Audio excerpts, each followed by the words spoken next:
Bien, bonjour et bienvenue sur notre site virtuel du Centre chrétien évangélique. Ça me fait plaisir de vous accueillir, des gens de Beresford, de Shediac, de Edmondson et aussi de plusieurs autres endroits.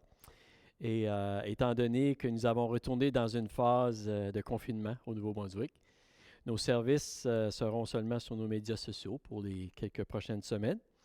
Et je prie que ces messages puissent être une source d'encouragement pour vous et vous aider dans votre foi euh, en Jésus-Christ. Vous savez, définitivement, nous vivons des moments étranges, on pourrait dire, de confusion et difficiles dans notre génération. Et la plupart de nous, nous n'avons jamais connu des circonstances de ce genre, hein, avec le confinement, des restrictions sanitaires et sociales, vous savez.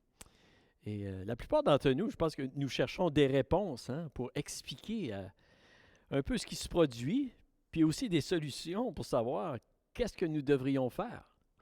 Et il semble en fait que plusieurs des solutions proposées pour vaincre cette pandémie ou ce virus, vous voyez, ça ne fonctionne pas. Hein. Et aujourd'hui, j'aimerais vous proposer une solution. Mais avant, j'ai une question pour vous. Et en fait, c'est le titre du message que je vais vous partager aujourd'hui. Avez-vous pensé de jeûner pour notre nation? Est-ce que ce serait une option à considérer, vous savez? Savez-vous que environ 800 ans avant Jésus-Christ, le peuple d'Israël connaissait des tragédies et des catastrophes écologiques très difficiles et qui se répétaient continuellement.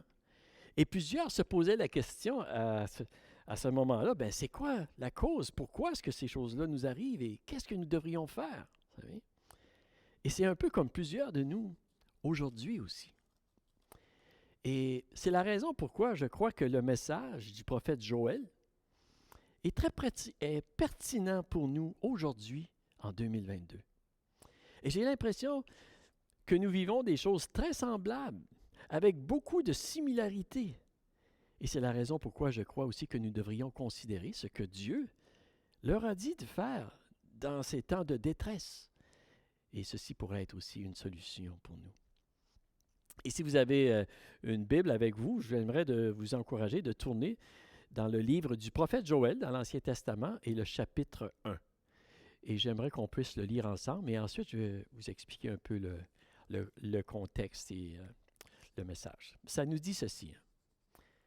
Ça dit « Parole de l'Éternel adressée à Joël, fils de Pétuel. Écoutez ceci, anciens, prêtez l'oreille, vous tous habitants du pays. Est-il déjà arrivé quelque chose de pareil dans votre vie ou celle de vos ancêtres? Racontez-le à vos enfants, que vos enfants le racontent à leurs enfants et leurs enfants à la génération qui suivra. Ce qu'a laissé la chenille, la sauterelle, l'a dévoré. Ce qu'a laissé la sauterelle, le grillon l'a dévoré. Ce qu'a laissé le grillon, le criquet l'a dévoré. Réveillez-vous, ivrognes, et pleurez. Vous tous, buveurs de vin, lamentez-vous parce que le vin nouveau vous est enlevé de la bouche. En effet, un peuple est venu fondre sur mon pays. Il est puissant et innombrable. Il a les dents d'un lion, les mâchoires d'une lionne. Il a dévasté ma vigne. Il a ravagé mon figuier. Il l'a dépouillé, abattu. Les rameaux de la vigne ont blanchi. Lamente-toi comme la jeune femme qui s'habille d'un sac pour pleurer le fiancé de sa jeunesse. Les offrandes végétales et liquides ont disparu de la maison de l'Éternel. Les prêtres, les serviteurs de l'Éternel sont dans le deuil. Les champs sont dévastés, la terre est attristée, car les blés sont détruits, le vin nouveau est perdu, l'huile est desséchée. Les laboureurs sont consternés, les vignerons se lamentent à cause du blé et de l'orge, parce que la moisson des champs est perdue. La vigne est desséchée, le figuier flétri, le grenadier, le palmier, le pommier, tous les arbres des champs sont desséchés. La joie a cessé parmi les hommes. Prêtres, couvrez-vous de sacs et pleurez. Lamentez-vous, serviteurs de l'autel. Venez, passez la nuit habillés de sacs, serviteurs de mon Dieu, car les offrandes végétales et liquides ont été retenues loin de la maison de votre Dieu.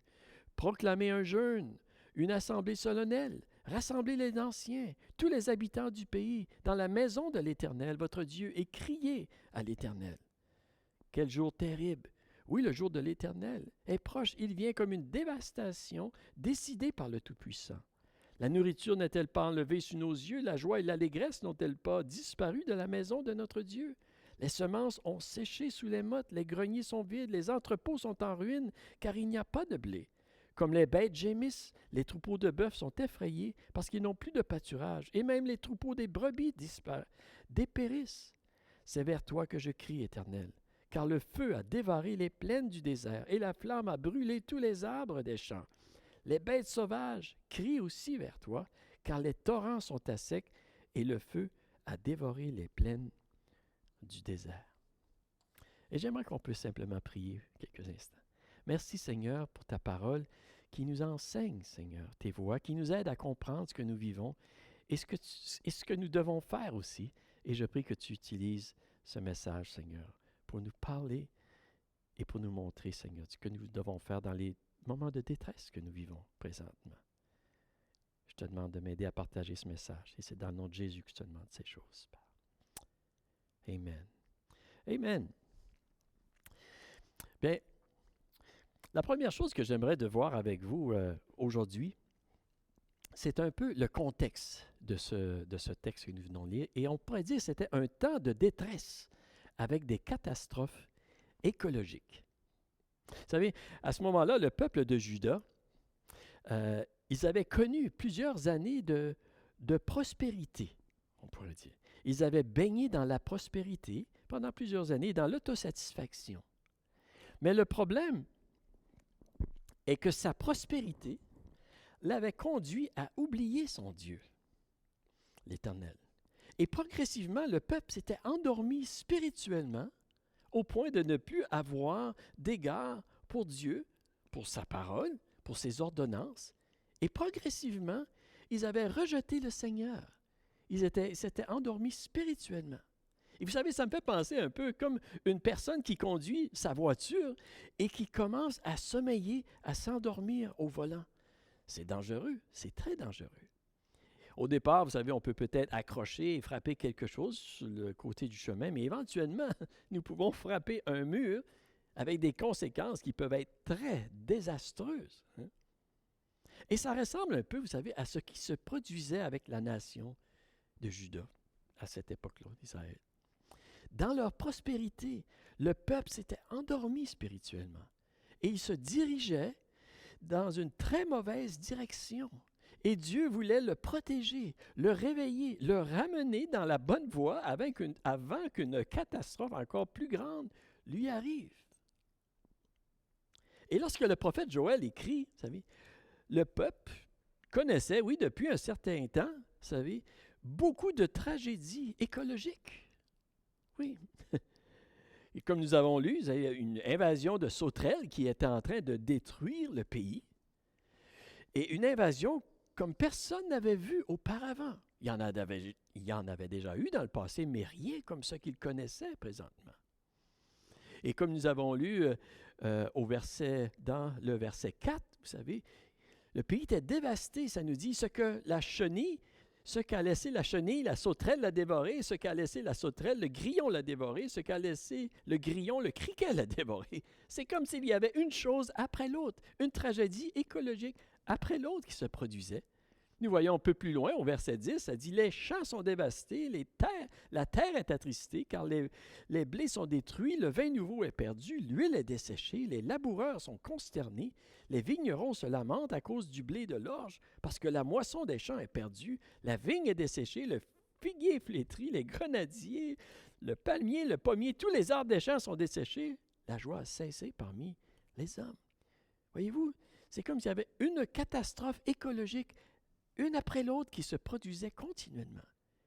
Et nous lisons également dans le verset 19 de ce chapitre, ça dit « C'est vers toi que je crie, Éternel, car le feu a dévoré les plaines du désert, et la flamme a brûlé tous les arbres des champs. Les bêtes sauvages crient aussi vers toi, car les torrents sont à sec, et le feu a dévoré les plaines du désert. » Wow! Vous savez, il y avait une infestation de sauterelles, il y avait une sécheresse, la famine. Les produits, en fait, qui faisaient fonctionner l'économie du peuple n'étaient plus là. Et même le feu avait dévoré les arbres des champs. Il y avait des feux de forêt. À cette époque, nous voyons, il y avait définitivement des fléaux écologiques, climatiques de grande envergure qui se produisaient et qui se répétaient. C'était la réalité, c'était le contexte lorsque le prophète a écrit. Et vous savez, à cette époque, il n'y avait pas de pollution comme nous connaissons aujourd'hui. Il n'y avait pas de CO2. Ça ne pouvait pas être la cause de ces catastrophes. Et pourtant, il y avait des catastrophes, oui, écologiques, climatiques, qui se produisaient. Et c'est un point important à réaliser ici. Et dans ce contexte de détresse, Dieu avait une parole pour son peuple à travers le prophète Joël, pour expliquer les raisons de ces fléaux naturels qui se produisaient et ce que le peuple devait faire dans la situation. Vous savez, lorsque je lis cette histoire, je trouve qu'il y a beaucoup de choses qui ressemblent à notre contexte actuel que nous vivons. Nous vivons une crise écologique, climatique sans précédent. Les records de température et de pluie, vous savez, même des rivières atmosphériques, nous entendons parler de. Des records de froid, de neige, de chaleur, des feux de forêt incontrôlables, même des villes qui passent sous les flammes. Ça se répète continuellement autour de nous. Au Colorado, dernièrement, en hiver, il y a eu un feu, vous savez, et 1000 maisons ont été brûlées par les flammes. Et sans compter tout ce qui s'est produit en Colombie-Britannique en 2021, un dôme de chaleur, vous savez, les feux, les inondations et maintenant le froid. Et en fait, c'est ce qui se produit sur notre planète à chaque jour. Et il ne semble pas que les choses vont en s'améliorant non plus. Vous savez, dans le message du prophète Joël, nous voyons que Joël faisait le lien entre les fléaux qui se produisaient et l'état spirituel du peuple, de sa relation avec l'Éternel, avec le Seigneur. Et comme je le mentionnais, malheureusement, la nation d'Israël, alors qu'elle avait baigné dans la prospérité, elle s'était endormie spirituellement. Elle avait oublié son Créateur, la personne qui lui avait donné la vie, qui lui avait permis vraiment d'avoir cette prospérité, cette abondance, et elle avait oublié, oui, son Créateur, elle avait rejeté progressivement, subtilement, son Dieu. Oui, c'était un contexte, vous savez, un contexte de détresse avec des catastrophes écologiques. C'est la première chose que je veux voir avec vous. La deuxième chose que je voudrais voir avec vous aujourd'hui, c'est que Dieu voulait prévenir une catastrophe encore plus grande pour son peuple. Vous savez, comme nous avons lu tout à l'heure, le message de Joël, il s'adresse aux anciens, c'est-à-dire aux responsables du peuple, ceux qui ont des fonctions de leadership. Et le message aussi s'adresse à tous les habitants du pays, à la population en général. Et oui. Et Dieu dit ceci à son peuple, écoutez ceci. Avez-vous déjà vu des choses semblables? Dieu dit à son peuple, regardez bien ce qui se produit. En fait, Dieu leur dit, ouvrez bien vos oreilles, regardez bien, ouvrez vos yeux, regardez ce qui se passe, vous savez.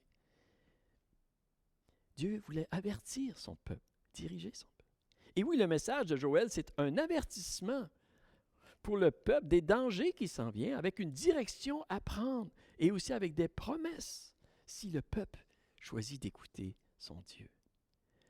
Et je lisais cette citation la semaine dernière qui dit ceci, ça dit, son message, en parlant du message du prophète Joël, ça dit « contient prédiction et avertissement tout en étant rempli d'espérance. Il affirme que notre Créateur, le juge tout-puissant, est aussi un Dieu de compassion, désireux de bénir tous ceux qui mettent leur confiance en lui. » Oui, notre Dieu, c'est un Dieu de compassion. Et Dieu avertit son peuple, oui, pour le protéger, pour le réveiller de son sommeil. Et le peuple, vous savez, s'était endormi progressivement, et on pourrait dire qu'il avait tombé dans l'égocentrisme. Vous savez, l'égocentrisme, c'est la pensée du moi, vous savez. C'est l'importance du moi, c'est l'humanisme. C'est de penser que mon bonheur dépend avant tout du moi. Moi. Et nous voyons aussi que progressivement, le peuple, vous savez, au lieu de rechercher à honorer leur Créateur, leur Sauveur, leur Dieu, à lui rendre grâce pour les biens et la prospérité qu'ils connaissaient, le peuple, ils ont changé leur focus, leur attention en la dirigeant sur eux-mêmes. Et progressivement, en arrêtant de respecter les ordonnances de leur Créateur. Et dans la prospérité, oui, ils ont oublié Dieu. Et en fait, c'est un danger qui nous guette tous individuellement en tant que nation et en tant qu'individu. Et Dieu il avait dit dans sa parole, vous savez, il avait dit à son peuple, en fait, il avait dit, lorsque tu mangeras à satiété, tu béniras l'Éternel, ton Dieu, pour le bon pays qu'il t'a donné. Veille bien à ne pas oublier l'Éternel, ton Dieu, au point de ne pas respecter ses commandements, ses règles et ses prescriptions que je te donne aujourd'hui. Oui. Nous lisons ceci dans Deutéronome, chapitre 8, et le verset 10 et 11. Et malheureusement, vous savez, le peuple a oublié son Dieu. C'est ce qui est arrivé, même à plusieurs reprises. Vous savez, Dieu aime à bénir et à donner, mais il nous met en garde aussi de l'oublier. Et c'est pourquoi il nous demande toujours de lui rendre grâce pour tout ce que nous recevons. L'apôtre Paul le dit comme ceci dans 1 Timothée 4, au verset 4, il dit « Tout ce que Dieu a créé est bon et rien ne doit être jeté pourvu qu'on le prenne avec une attitude de reconnaissance. » Oui. Vous savez, oui, le peuple avait tombé dans l'égocentrisme. Et le problème avec l'égocentrisme, c'est que ça nous conduit à l'idolâtrie. Et le peuple a commencé à rechercher des choses en dehors des bornes établies de Dieu pour combler leurs besoins les plus profonds intérieurs. Et vous savez, parfois nous pensons que l'idolâtrie n'existe pratiquement plus aujourd'hui parce qu'on ne voit plus beaucoup de personnes se prosterner devant des statues pour demander toutes sortes de choses comme la richesse, la paix, la guérison, le prestige, la gloire, la victoire sur leurs ennemis. On ne voit pas beaucoup de personnes, vous savez, sacrifier des animaux qui leur ont coûté beaucoup d'argent, comme aux temps anciens. C'est vrai.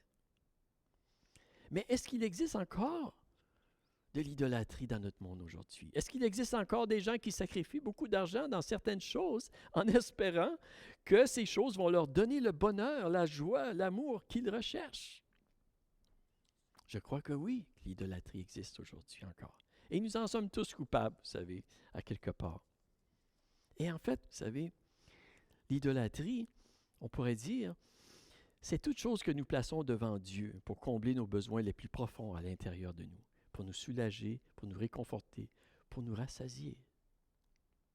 Et malheureusement, le peuple de Juda, vous savez, en tombant dans un sommeil spirituel, avait tombé, oui, dans l'égocentrisme, en oubliant la place qui revenait à Dieu, ce qui l'avait conduit à l'idolâtrie, parce qu'il y avait un vide à l'intérieur d'eux que seulement Dieu pouvait combler. Et parce que ce besoin n'était pas comblé, ils se sont tournés vers les idoles. Et instinctivement, on recherche, vous savez, à combler ce besoin à l'intérieur de nous. Et c'est la raison pourquoi nous développons parfois des dépendances ou des addictions. Mais le problème, vous savez, c'est que l'idolâtrie conduit au péché, à l'injustice, parfois, à la perversion, à l'abus, la méchanceté ou la convoitise, l'orgueil, la jalousie. Et le péché est destructeur pour nous-mêmes et pour une nation entière. Et en fait, vous savez, Juda était en train de s'auto-détruire. Il sombrait spirituellement, oui, et la catastrophe était devant lui. Voyez-vous la progression ou la dégression spirituelle de la nation d'Israël à ce moment-là, vous savez? Et le peuple ne le réalisait pas, mais Dieu voulait. Et Dieu voulait prévenir son peuple d'une catastrophe encore plus grande. OK. Maintenant, on a assez parlé du problème. Parlons maintenant de la solution, de la solution que Dieu avait pour son peuple. Vous savez, Dieu, dans sa compassion, a entrepris pour protéger son peuple. pour protéger son peuple. Premièrement, vous savez, le Seigneur a parlé à travers le prophète Joël. Oui. Dieu, il a envoyé sa parole pour l'avertir. Vous savez. Et en fait, Dieu avertit, vous savez, toujours son peuple avant qu'une catastrophe plus grande lui arrive. C'est ce que Dieu a toujours fait et c'est ce qu'il fera toujours. Mais le problème, c'est que le peuple n'écoutait pas la parole que Dieu lui disait. Le peuple n'écoutait pas ce que Dieu lui disait. Et Dieu a choisi de lui parler, vous savez, d'une manière plus forte pour qu'il écoute, de rechercher son attention. Il a pris les grands moyens. Et Dieu a choisi de parler par les fléaux qui se produisaient de plus en plus. Il y avait une invasion de sauterelles et autre chose, vous savez. Quelqu'un a dit, en anglais, en fait, il dit comme ceci, il dit « Pain is the megaphone of God ». La souffrance est le haut-parleur de Dieu. Dieu monte le volume par la souffrance lorsque nous ne l'écoutons pas, afin que nous revenions à lui. Et c'est ce que nous voyons dans les Écritures, vous savez. C'est comme si lorsque le peuple n'écoutait plus la parole de Dieu pour ce qui était bien pour la nation et qui était bon pour lui, pour attirer son attention, pour le réveiller, le Seigneur prenait le mégaphone, il montait le volume, il prenait des moyens pour que son peuple puisse l'écouter. C'est un peu, vous savez, comme lorsque un conducteur d'une voiture qui est en train de s'endormir au volant, vous savez, s'il y a quelqu'un d'autre dans la voiture, probablement il va crier « Réveille-toi ». Ça m'est déjà arrivé à quelques reprises, probablement vous aussi, vous savez. Et la souffrance ou la détresse, vous savez, c'est souvent comme le cri de Dieu pour nous réveiller. Ce n'est pas toujours le cas, comprenez-moi bien, mais en certaines occasions, c'est le cas. C'est Dieu qui essaie de nous parler. Et définitivement, le prophète Joël, ici, il fait le lien entre les fléaux qui se produisent et l'état misérable dans lequel la nation se trouve, l'état spirituel du peuple, vous savez. Et nous savons tous que les dernières années ont été très difficiles pour nous, avec une augmentation exponentielle, on pourrait dire, des catastrophes écologiques, climatiques sur notre planète. Et en particulier, les 2 dernières années ont été particulièrement difficiles avec la pandémie. Et peut-être que certains d'entre vous, vous pensez, vous savez, que je spiritualise trop les événements que nous voyons se produire sur notre planète. Et vous avez le droit, vous savez, de penser ceci. Puis je ne suis pas offensé, vous savez. Nous avons tous le droit de croire ce que nous choisissons de croire. Vous savez. Mais je pense que lorsque le prophète Joël, en fait, a donné sa prophétie à ce moment-là, qu'il y avait probablement des gens qui lui ont dit « Tu spiritualises trop des choses, Joël. Voyons donc, c'est des choses naturelles qui se produisent régulièrement. » Et je crois que c'est normal aujourd'hui, encore, qu'il y ait des gens qui essaient d'expliquer les fléaux écologiques, climatiques, la multiplication des feux, des sécheresses, les inondations, vous savez, sans tenir compte de l'importance de notre relation avec le Dieu de la Bible, de Jésus-Christ et de sa parole. Oui. Je crois que c'est la liberté de chacun, vous savez, de croire. Et je respecte le choix de chacun aussi. Dieu ne force personne de croire en lui. Dieu ne force personne de croire en Jésus-Christ, qu'il est le Fils de Dieu venu mourir sur une croix pour nos péchés, pour nous donner la vie éternelle, pour nous conduire dans ce qui est bon pour nous, ce qui est le meilleur pour nous, parce que Dieu, il veut nous donner la vie et la vie en abondance. Et pour ma part, vous savez, j'ai choisi de croire en Jésus-Christ, oui, et de mettre ma confiance en lui, dans ses paroles, en fait, qui se sont toujours réalisées. Et je ne suis pas parfait, non. Mais j'ai choisi de croire que par son sang à la croix, oui, que je suis pardonné de mes péchés. Je crois que Dieu m'aime, vous savez, et qu'il me l'a prouvé en Jésus. Je crois que Dieu vous aime aussi. Je crois aussi que tout ce que Dieu me demande de faire, c'est pour mon bien. Et il a promis de m'aider à faire sa volonté si je lui demande et mets ma confiance en lui. Et je crois aussi qu'un jour, Jésus va revenir établir son règne sur la terre, comme la Bible dit. Vous savez, oui, j'ai décidé de croire ce que la parole de Dieu déclare.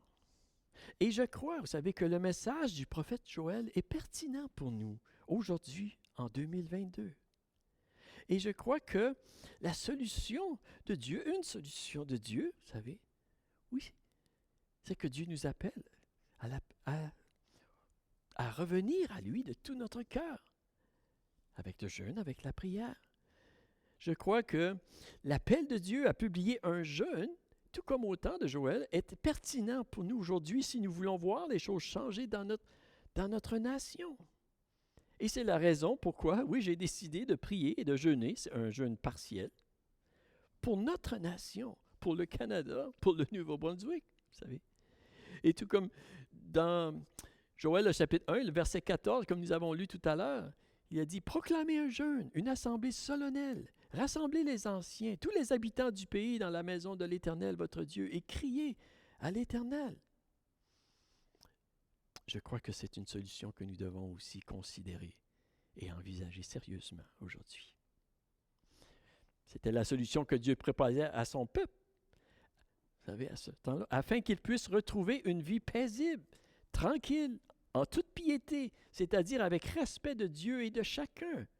Et je crois aussi que c'est une solution que nous devrions envisager pour la guérison de notre pays. Et vous savez, je suis content, je suis heureux que nous avons entrepris au Centre chrétien évangélique de Beresford et à l'Église chrétienne de Pentecôte de Edmundston aussi, que nous avons entrepris un temps de jeûne et de prière de 21 jours, vous savez.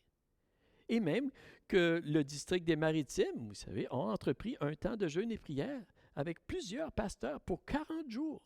Et il y a beaucoup d'autres personnes aussi sur la planète présentement et dans notre pays qui prient, qui jeûnent, que Dieu intervienne. Oui. Je crois, vous savez, que Jésus-Christ nous appelle à revenir à lui de tout notre cœur et à prier pour notre nation entière, vous savez, afin que notre nation se réveille de son sommeil spirituel. Car je crois que dans plusieurs endroits, plusieurs circonstances, notre nation a oublié son Dieu qui nous a permis d'avoir le beau pays que nous avons, comme le Canada, vous savez. Et Dieu nous appelle de revenir à lui. Oui, c'est la raison pourquoi j'ai décidé de jeûner et prier pour notre nation, comme la Bible le dit. Et je vous invite, en fait, à joindre les centaines de personnes qui prient, qui jeûnent pour notre pays. Vous savez, je prie et je jeûne afin que Dieu intervienne pour combattre et éliminer cette pandémie, pour anéantir ce virus qui s'acharne sur notre population, afin que les enfants puissent aller librement à l'école avec leurs amis et pratiquer leur sport favori sans crainte d'attraper une maladie contagieuse. Je prie, je jeûne afin que les personnes âgées, vous savez, et tous ceux qui demeurent dans les foyers de soins prolongés puissent recevoir la visite de leur famille et de leurs amis et profiter de ces moments, de ces petits bonheurs qui leur restent dans leur vie. Je prie afin que les travailleurs de la santé qui sont à bout de souffle, vous savez, puissent avoir un peu de repos et prendre des vacances, eux autres aussi, renouveler leurs forces. Je prie, je jeûne afin que les gens qui ont besoin d'une chirurgie ou d'un traitement médical pour leur santé puissent recevoir les soins qu'ils ont besoin. Je prie également et je jeûne afin que les entreprises qui pourvoient des services et des biens pour rendre notre vie agréable puissent reprendre leur opération et qu'ils puissent prospérer. Oui. Je prie, je jeûne également afin que la paix revienne dans les familles et les communautés qui sont divisées à cause des différentes opinions concernant la manière de gérer cette pandémie. Je prie également, je jeûne afin que nos politiciens puissent eux aussi avoir un peu de repos. Et je prie également, vous savez, que Dieu leur donne à notre gouvernement, à nos politiciens, la sagesse, la grâce, la force, l'humilité et l'intégrité de bien gouverner et de faire de bonnes décisions, afin que nous puissions tous vivre des vies paisibles, tranquilles, dans l'honnêteté, dans le respect de Dieu et dans le respect les uns des autres. Et comme la Bible dit, ce qui est agréable à Dieu. Oui. Et je vous invite, vous savez, et je vous invite à vous joindre à une multitude de personnes qui prient, qui jeûnent pour notre nation. C'est pourquoi la question que je vous pose, et je termine avec ceci aujourd'hui, avez-vous pensé de jeûner pour notre nation? Sinon, je vous encourage d'y penser. Vous savez, je crois que le Seigneur de l'univers est encore capable d'intervenir pour notre pays. Et si nous le cherchons de tout notre cœur, nous allons voir la compassion, la puissance de Dieu nous remettre dans la bonne direction en tant que pays. J'aimerais à ce temps ici, de prier à ce temps ici avec vous. Seigneur, merci Seigneur. Merci que tu es un Dieu de compassion et un Dieu de grâce qui veut faire grâce, qui désire, Seigneur Dieu, nous aider en tant que nation, Seigneur. Je prie, Seigneur, que tu interviennes, Seigneur, pour notre pays, Seigneur Dieu. Oui, Seigneur Dieu, que tu interviennes pour combattre et éliminer, oui, cette pandémie, Seigneur Dieu, qui cause beaucoup de méfaits, Seigneur Dieu. Je prie, Seigneur Dieu. Je prie, Seigneur Dieu, afin, oui, Seigneur, que les enfants, oui, puissent aller librement à l'école avec leurs amis, pratiquer leur sport favori, Seigneur. Je prie, Seigneur Dieu, que les personnes âgées, Seigneur Dieu, et dans les soins, et ceux dans les foyers de soins puissent, Seigneur Dieu, recevoir les amis de la visite, Seigneur, profiter de ces moments. Je prie que tu aides les travailleurs de la santé aussi, Seigneur, qui sont à bout de souffle, Seigneur Dieu. Je prie que tu interviennes pour la guérison de notre pays, que tu donnes à notre gouvernement la sagesse de bien gouverner, Seigneur. C'est ma prière, Seigneur Dieu. Je prie que tu nous aides, Seigneur Dieu, à revenir à toi de tout notre cœur, Seigneur Dieu. Je prie que tu nous aides à prier, à jeûner, Seigneur Dieu, à rechercher ta face, et toi tu vas guérir notre pays, Seigneur. C'est ma prière. Et je veux te remercier, Seigneur Dieu, aujourd'hui pour tous et chacun, Seigneur Dieu, qui entendent ce message. Je prie ta bénédiction sur chacun et sur chacune, Seigneur Dieu. Oui, Seigneur Dieu. Aide-nous, Seigneur, d'avoir des oreilles pour entendre, Seigneur Dieu, des yeux pour voir, Seigneur Dieu, et de lever nos yeux vers toi. Je te remercie, Seigneur. Je te remercie, Seigneur Dieu. Je prie ta bénédiction, Seigneur Dieu, sur tous ceux qui écoutent ce message et toutes les églises aussi, Seigneur. Et je te demande toutes ces choses dans le nom de Jésus. Amen. Amen. Bien, que Dieu vous bénisse tout le monde à différents endroits. Je vous souhaite une bonne semaine et au plaisir de vous revoir la semaine prochaine. Et merci de vous joindre à ce jeûne et à ce temps de prière pour notre nation. Croyons que nous allons voir la gloire et la bonté de Dieu manifestées.